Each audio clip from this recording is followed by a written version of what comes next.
गाना ऐसे है, अरे की कमल के फूला पर बटन दबाइबो की तीरा वाली निशानिया के।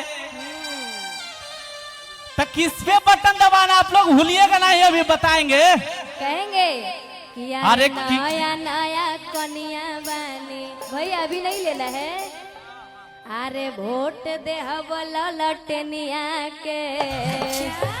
एकदम भूलना नहीं है, लालटेन छाप। चुपचाप लालटेन छाप। हाँ एकदम वोट दबा के दीजिए और इनको जिताइए, है ना जी। अरे की कमल के फूला पर बटन दबाइबो की तीरा वाली निशानिया के।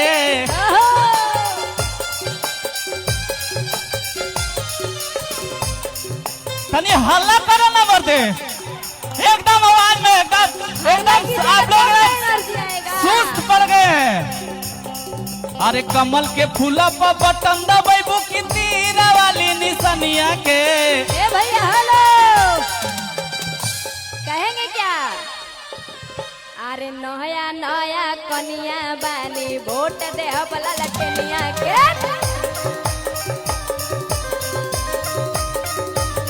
अरे नया नया कनिया बानी वोट दे हम ललटनिया पर।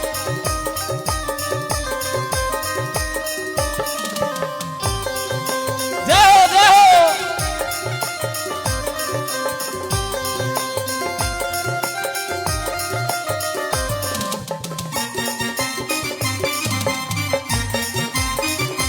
जय हो।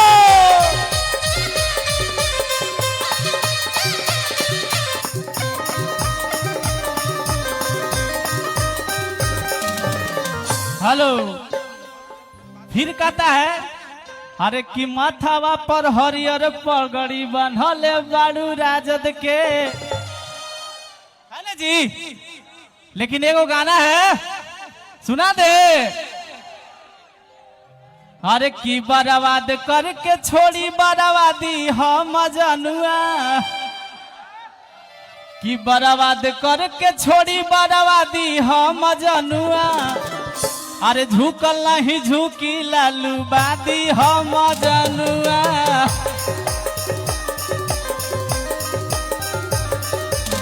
झुकल नहीं झुकी लालू बादी हम जनुआ।